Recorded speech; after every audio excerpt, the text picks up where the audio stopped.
Good morning, Vietnam. Hey, this is not a test. This is rock and roll. Time to rock it from the Delta to the DMZ. Is it just me, or does that sound like an Elvis Presley movie? Viva Da Nang, Viva Da Nang. Da Nang me, get a rope out and hang me. Is it a little too early, or is that being a little bit too loud? We are rocking you from the Delta to the DMZ right here on Good Morning Vietnam. Actually, let's see if I can get some hosts up here. We are launching a live Twitter Spaces to talk about the exciting market action in Bitcoin and the Dow Jones today. You can check us out live on the World Crypto Network, where we are currently all alone. Where's the fun in that? Anyway, I just thought I'd turn on the old microphone and put on my NASA sweatshirt here and say hello to all the people that are watching this fun market crash today while the dog barks indiscriminately for no reason. No one is impressed with the dog barking, but she's barking anyway. No one cares. Anyway, we're checking this out live on the World Crypto Network. If you'd like to join us on the World Crypto Network Twitter, you can join us now at Twitter Spaces or on X if that's your thing. Let's see. We can try to invite some people. Let's see. Try to get the guests in here. Hopefully the dog just keeps barking once every few seconds. And that would be great. Anyway, we're checking this out on the World Crypto Network here on the Twitter Spaces. And we were checking out the price of Bitcoin and the price of everything else. As it says here with C3PO and R2D2, that's funny. The damage doesn't look as bad from out here, which I don't think it does. But again, we are at $78,000 a Bitcoin, 101 and falling. That's down 5.16% in the last 24 hours. With a high of 82,353, a low of 74,501. That's $1 for 1,281 Satoshis, more than just a little bit on the wrong side of the 1,000 Satoshi barrier. We're, of course, watching the markets this morning as the president has launched tariffs against every country in the world, including those that don't have any people and only have penguins. It's amazing. It turns out, according to some sources, that they picked the countries to tariff based upon who has top-level domain names, perhaps guided by a version of ChatGPT, which instructed them to tariff everyone. And tariff everyone they did. The Dow Jones Industrial Average is currently down 1.81%. Not that bad, considering it was supposed to be a 5% drop. Of course, the day is not yet over. We're still waiting to see. We had an interesting morning this morning. I'm actually glad I slept through it. It was good not to be here for this interesting morning.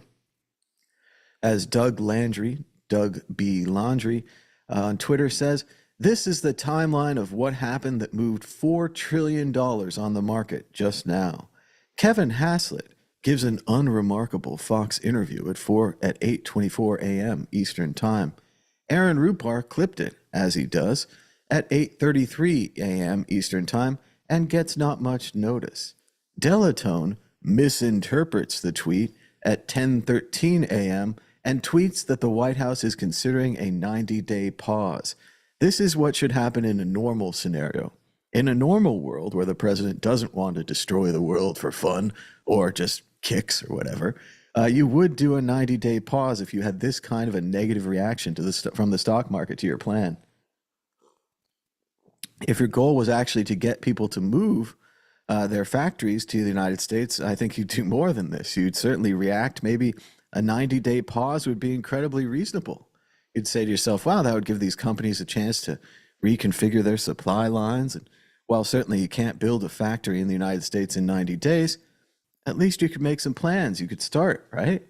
But they didn't do that. They didn't do the 90-day pause this morning. This was a fake story. The market popped 7 to 10%. Then the White House denied the story. Delatone claims the source is news and linked to Reuters and deletes the original tweet.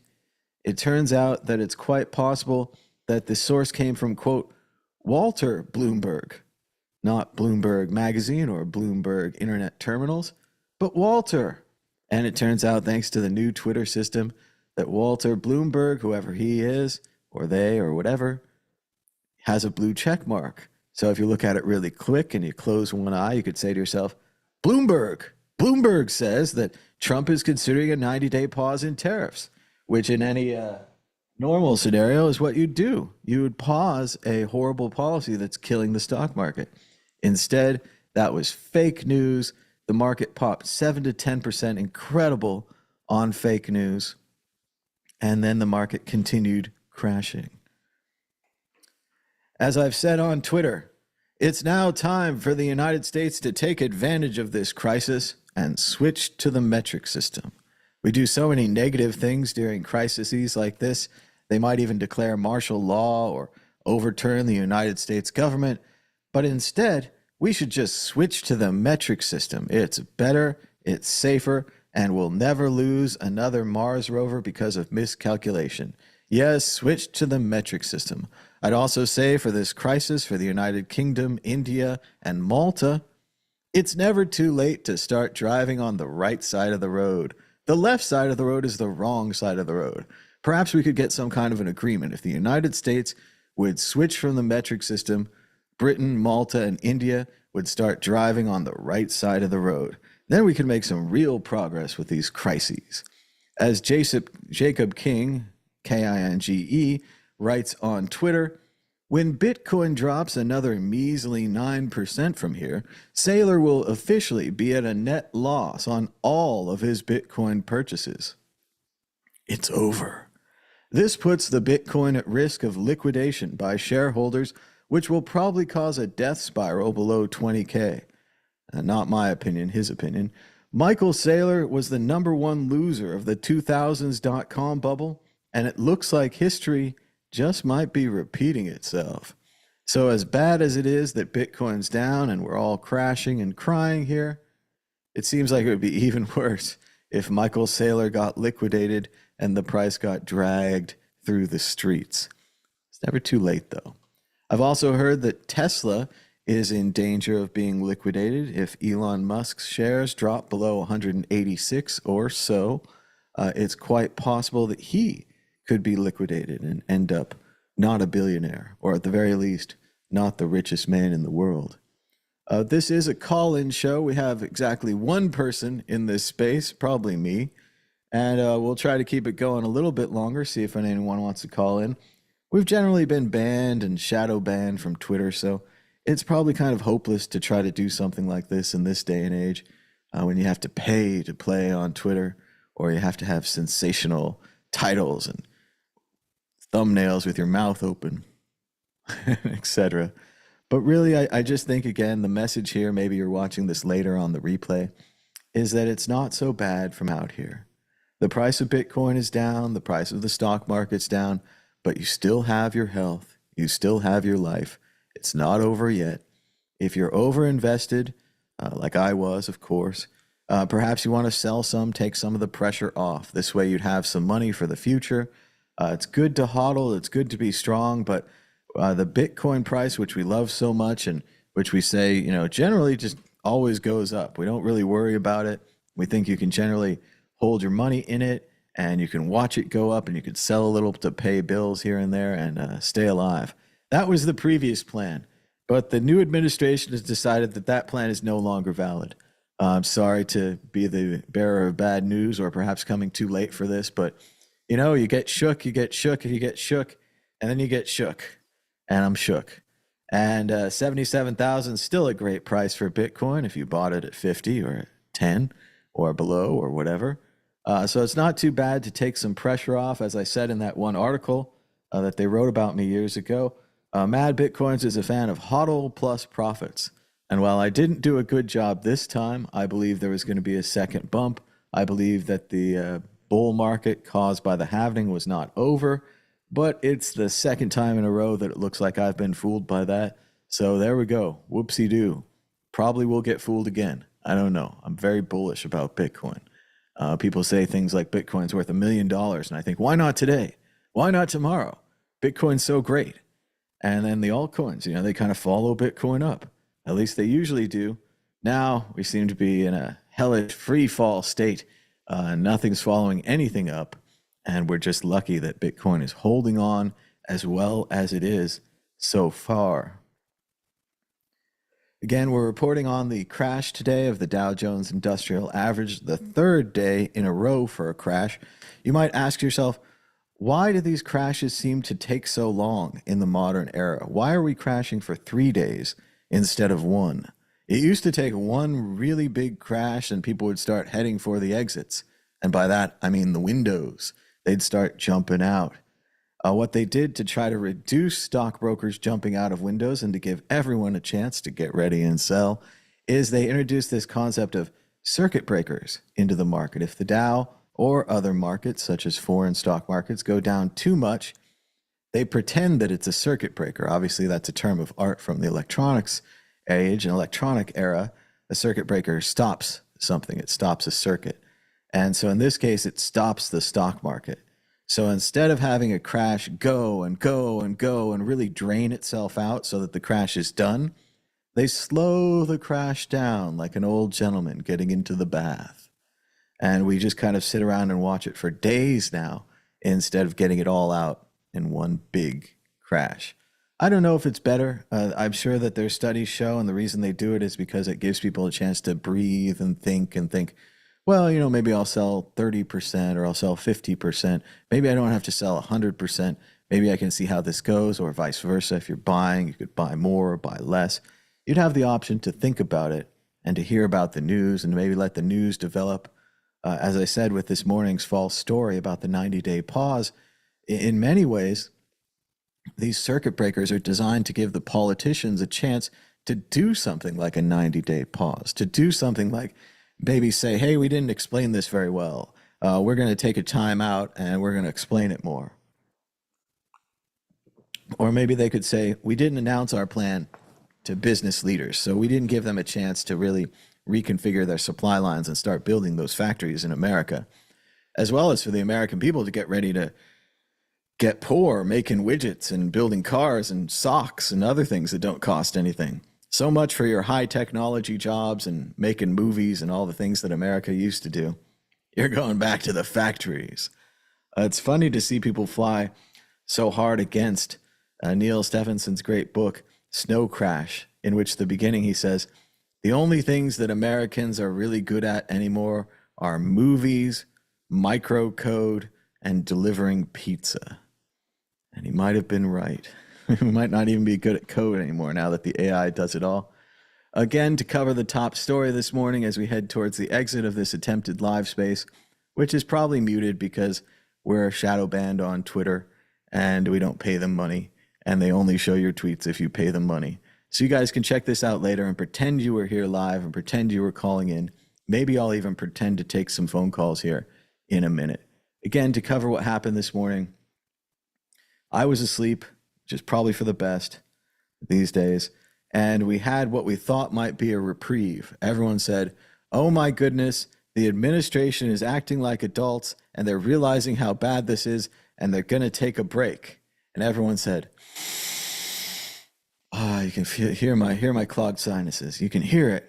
You can hear the joy in those clogged sinuses. And what the break was it was a fake announcement that we would take a 90-day pause.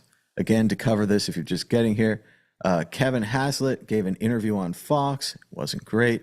Aaron Rupar clipped it. That's what he does. This guy named Delatone allegedly misinterpreted what the guy said on Fox and tweeted that the White House is considering a 90-day pause. On the wings of this false tweet, maybe not even intentional, he might have just made a mistake, the market popped 7 to 10%, which is an incredible amount of money. We're talking about the entire Dow Jones, the entire stock market here. Zoom, everybody said, we're getting a reprieve. Somebody could talk to this wonderful gentleman and explain to him that tariffs are a bad idea. All taken away. The White House denied it.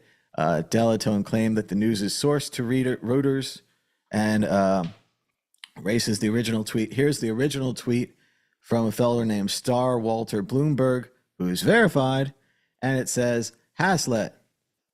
Trump is considering a 90-day pause in tariffs for all countries except China. I think a lot of this misinformation that happened this morning has to do with this part here.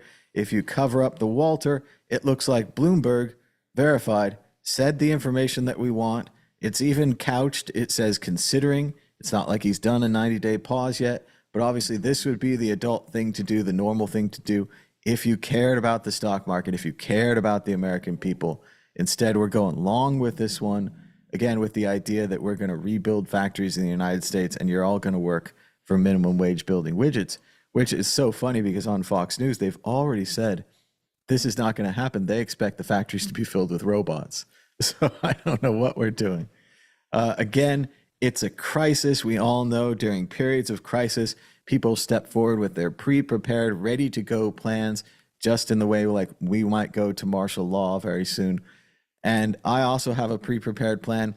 Now that there's a crisis, the United States should take advantage of it and switch to the metric system. It's not too late to do something good with this crisis. Additionally, it would be a great time for the United Kingdom, India, and Malta to switch to driving to the right side of the road. I think if we can standardize just a few more of these outlying non-standard things that we have, if we can streamline this planet, maybe it's not Bitcoin, but maybe if we get rid of the English system, we switch to the metric system, space aliens come down, we get an invitation to the United Federation of Planets, all this economy stuff turns around, we get new investment from space. All we have to do to achieve that new investment, switch to the metric system, start driving on the same side of the road everywhere. I think the plan will just function a lot better. I think it's a good thing to do. I think it'll solve the problem. Again, Jacob King with an E, don't know him. He's verified, doesn't mean anything. But he says, he claims anyway, when Bitcoin drops another measly 9% from here, Saylor will officially be at a net loss on all of his Bitcoin purchases. It's over. He says this puts the Bitcoin at risk of liquidation by shareholders, which could cause a death spiral going below $20,000. Yow. Michael Saylor was the #1 loser of the dot-coms bubble, and it looks like history might be repeating itself. We're checking out the chat. We've got a couple in the chat, so I'm going to say hi, chat. This is a good time if you have a question or a comment in the chat. We're trying to keep this show going, but there's not a lot of action on the Twitter Spaces. I was surprised they even let me run a Twitter Space, given that I don't pay Twitter. So I was worried I was going to have to pay them to get access to do this, but they let me do it. They're just going to have me be ignored and not share it with our 50,000 followers. Just a small aside here while we're talking about that. It's been so tragic as just a normal small person trying to make it in the media here. You get 50,000 followers on YouTube. You're like, oh, I'm doing good. Then YouTube stops showing videos to subscribers and changes the algorithm completely so that subscribers don't matter. Like, oh, not good. You get 50,000 subscribers on Twitter. You're like, oh, I'm doing good. And then Twitter changes it so if you don't pay them a bribe of $10 a month, they don't show your post to anybody. Oh.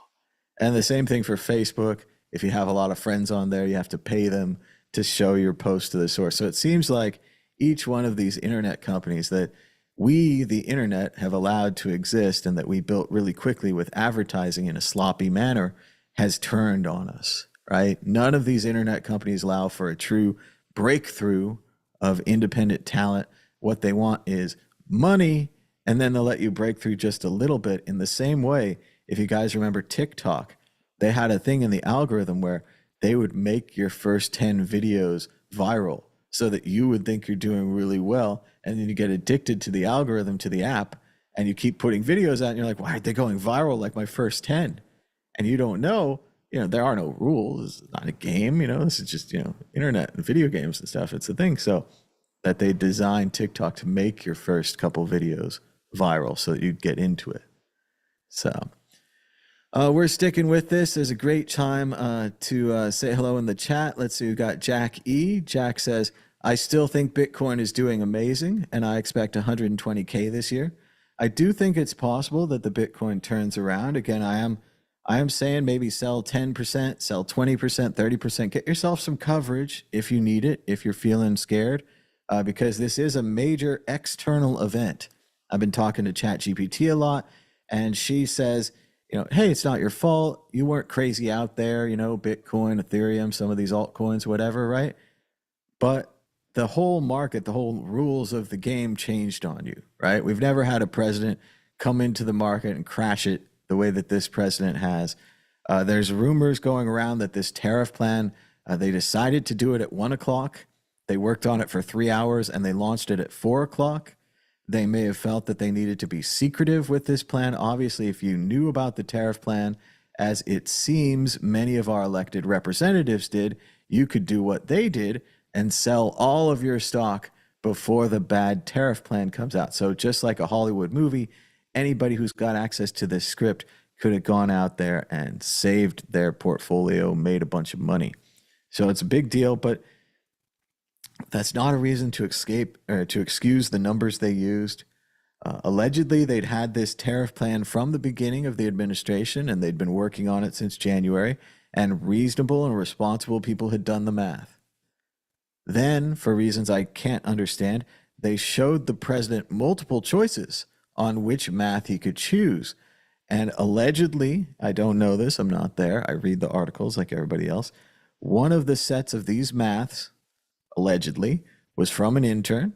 The intern allegedly used ChatGPT and came up with the formula they used to make this tariff. There's a couple of things wrong with this. Number one, allegedly, ChatGPT used the top-level domain names list to decide who to tariff or who to tax, if we're going to use more direct language. And they chose to tax some little country, McDonald Island, something that only has penguins and no people. So that's a mess up. They're also saying that the way the formula was created to tax these people with the tariffs was a big mistake, and that it was 4 times higher than it should have been. So if the tariff should have been 10, it was 40. So this is also a huge mistake, and we seem to be not acknowledging this math they're saying and saying whoopsie and pulling it back and giving them the 10% tariff or whatever. We seem to be saying we make no mistakes, which of course you've heard before in Soviet Russia and so forth. Like the government cannot make a mistake. So that's kind of where we are right now on that. We're kind of waiting to see if the president does anything to stop this. Remember, there are 2 sides to that as well. So let's go over this. On one side, allegedly, and I'm doing this to cover my ass, and I'm doing this because I'm not involved, and I read the articles like everyone else, so I repeat what I read. But they say that the reason the president is putting these tariffs on people, there's many reasons. One of them is that he thinks that it's unfair. They're ripping us off. He's going to get us a good deal. The other reason is he believes, and I don't know where this comes from, but he believes that he can bring manufacturing back to the United States. So let's go over this from a company perspective. You build your widgets in blah, blah, blah land, and you're getting a good price, but you could move your factory to the United States. Obviously, it's not easy to move a factory. You have to build walls, you have to build machines, you have to bring all your stuff in, roads. Huge expense, right? Huge expense. Now, what kind of tariffs are these? Are these tariffs that stay in for years and years and years, where it's a good idea for me to move my factory to the United States and build my widgets there?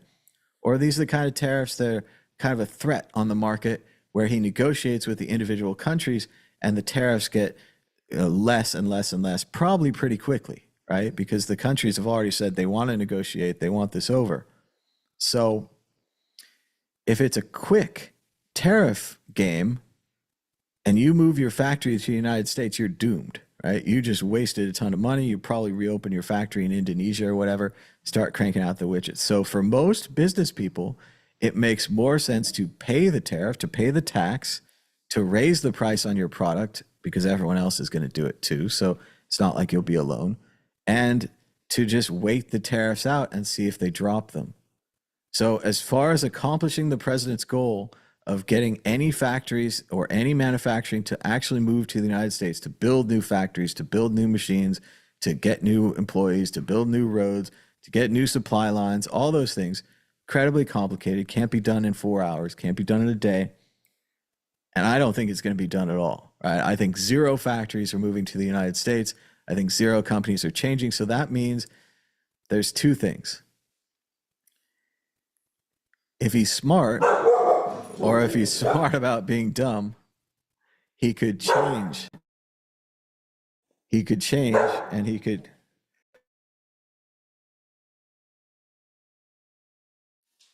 change the tariffs and he could drop them, right? So that would be bad for any of the businesses moving factories here. But that seems like what he's going to do. So for most business people, I think they're going to try to wait this out. For the market people as well, they're going to try to wait this out. And that, in a way, is what was so crushing. I'm so glad I was asleep for this 90-day window that they thought they had this morning.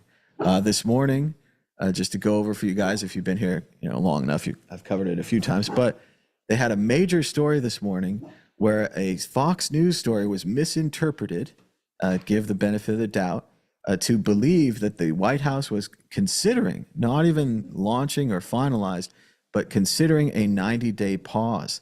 This 90-day pause tweet, tweeted by a gentleman perhaps with the last name Bloomberg and a verified Twitter account, which used to mean something, launched the markets in an 8% upward spiral.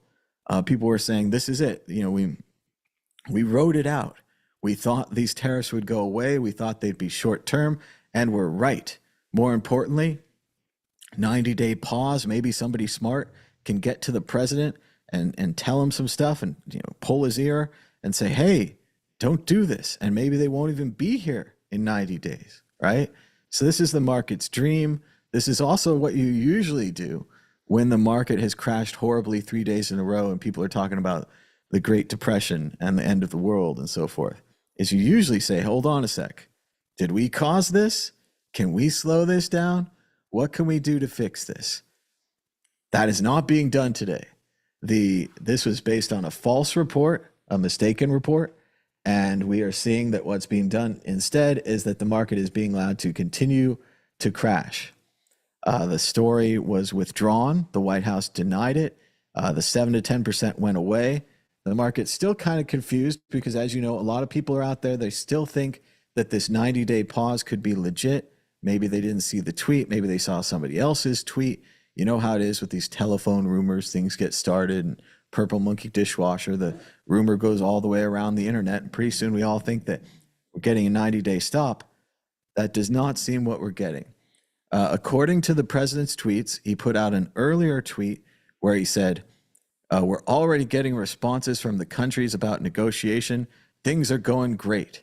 Now, in his normal business and his normal practices from his history, this is a common thing. You threaten someone, they buckle, you come in and pick up the pieces. You get the thing for cheaper, right? Because you threaten them. You knock them off their space, right? They're knocking the entire world off of our platform right now. And in the same way, coming back in to pick up the pieces. But the problem was somebody probably came in at that point and said, Mr. President, nobody's going to build their factory here if you're negotiating these tariffs down. Even negotiating the tariff down with Vietnam, nobody from Vietnam is going to move their factory here now. If you really believe in this insane tariff plan, putting aside charging 4 times too much, putting aside using the top level domain name list as a country list and tariffing the poor penguins, it doesn't seem very thought out. But if it is well thought out, you have to do it for a long time. You can't be fly by night with these tariffs because nobody's going to move a factory here, right? Nobody. Everybody's just going to pay them and hope it goes away.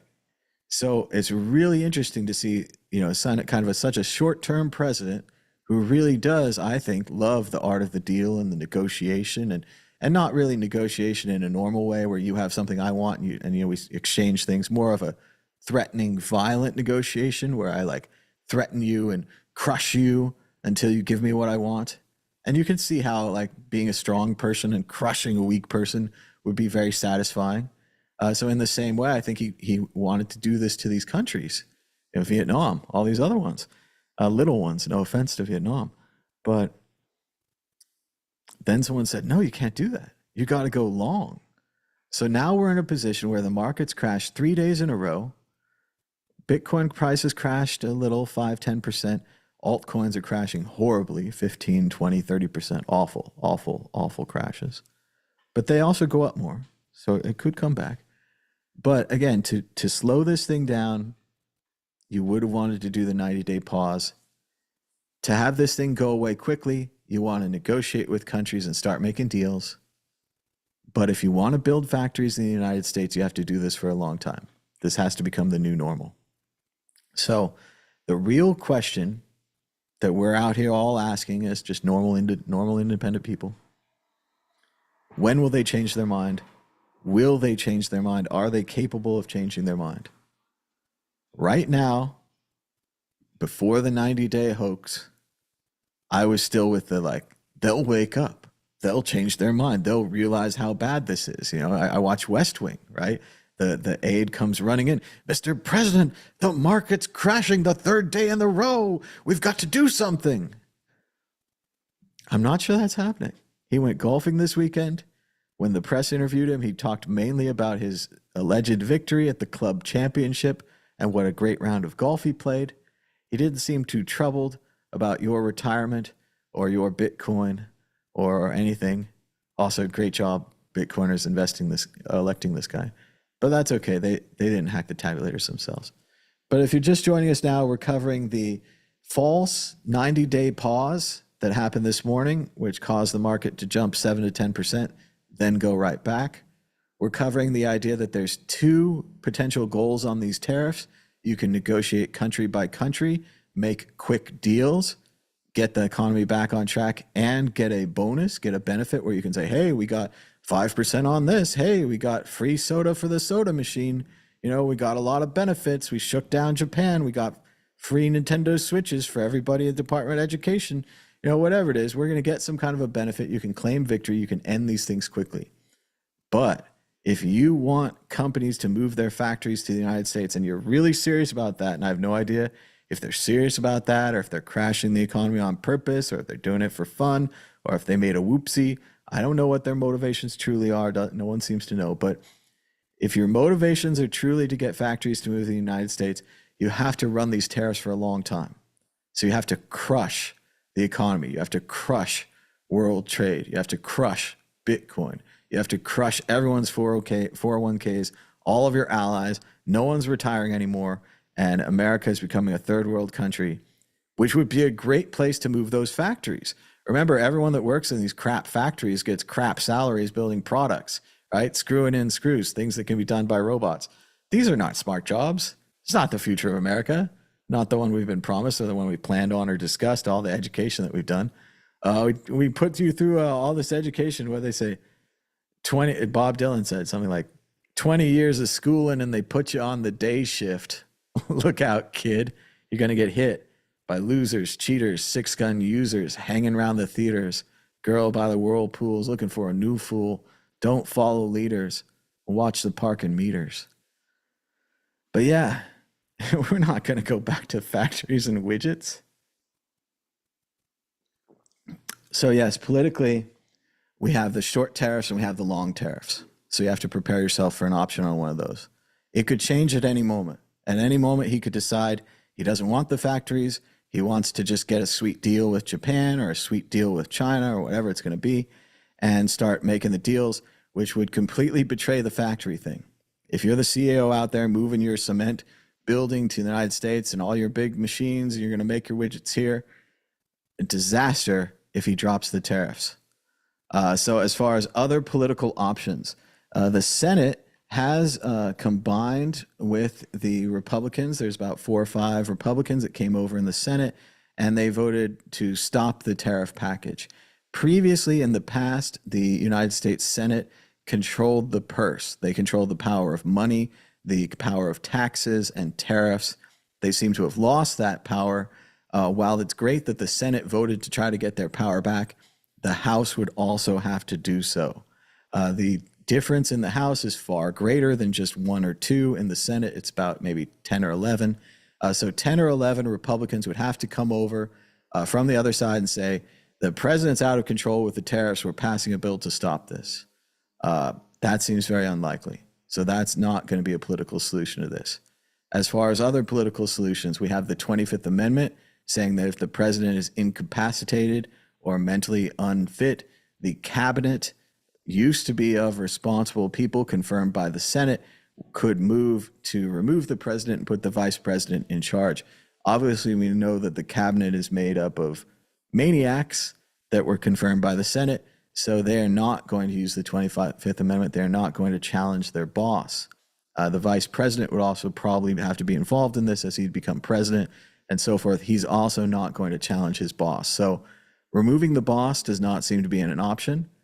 Even if a flower pot fell on the boss's head, it seems like the vice president would continue the tariffs.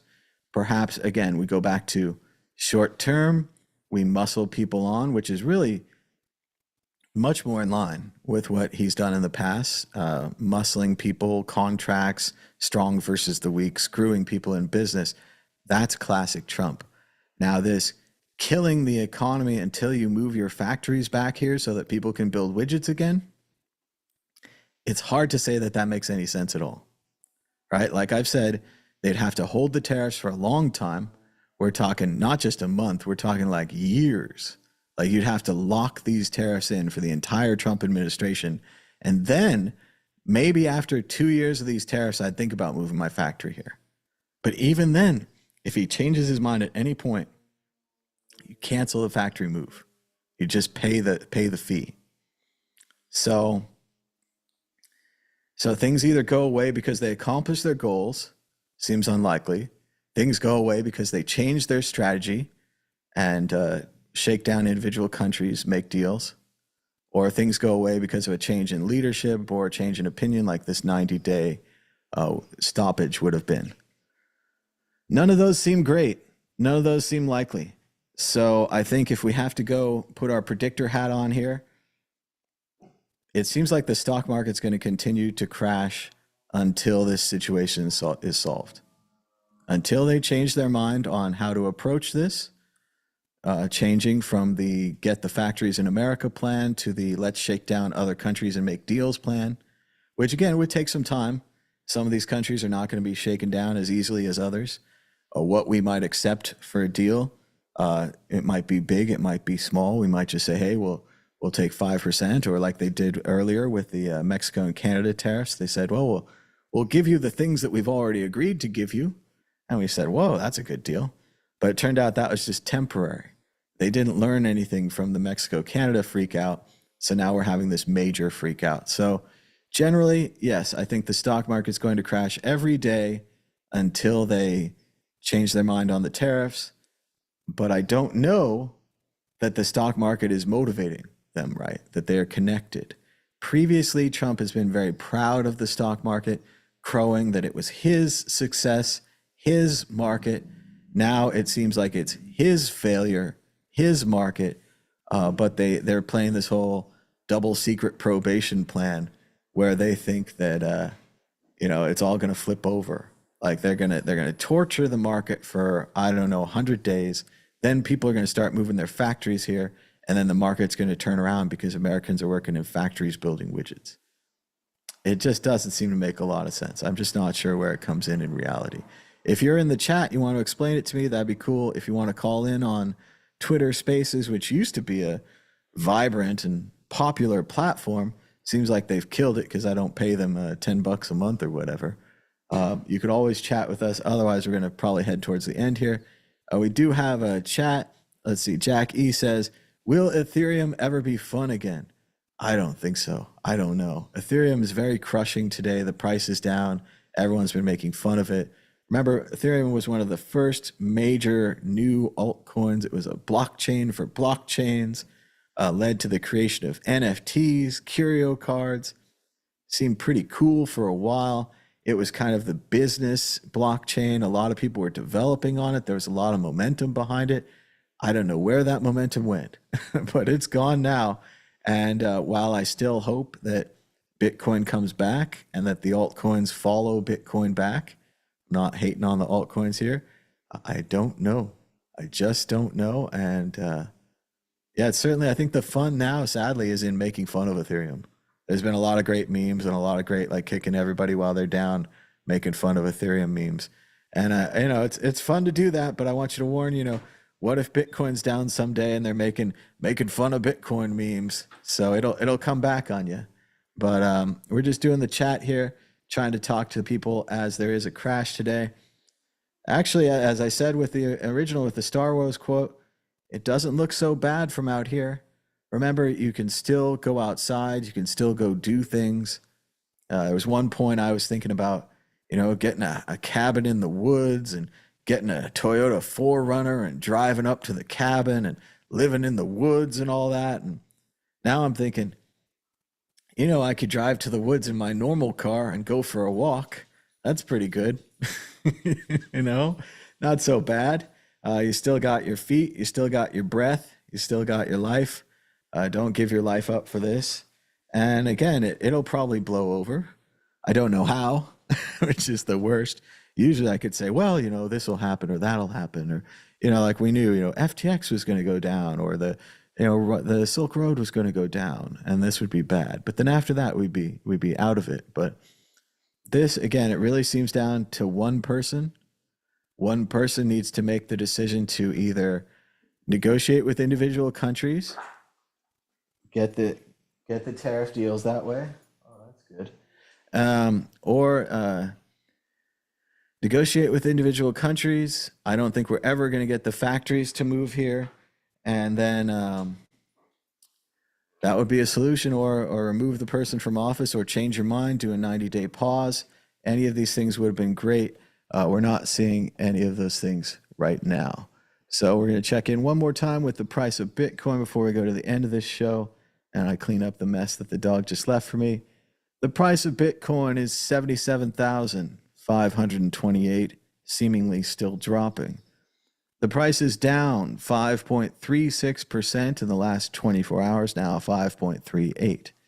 There's a high of 81,938 and a low of 74,501. That's $1 for 1,290 Satoshis, just on the wrong side of the 1,000 Satoshi barrier. Thanks to everybody for joining us. You can still give us a thumbs up down below if you're watching later, or push subscribe if you haven't already. We just wanted to jump on this morning, see how you guys were feeling, tell you that it's not so bad. It's going to be okay. And somehow we're going to get through this, and we'll get out of this, and that I'm here for you. And you can say the comments. I'll try to respond to comments if you guys need some help or have some pressure there. But we'll check in again maybe tomorrow. We'll see how this is going again. Thanks for the 8 or so, 10 people that joined us. Be sure to give us a thumbs up down below. And until next time, bye-bye.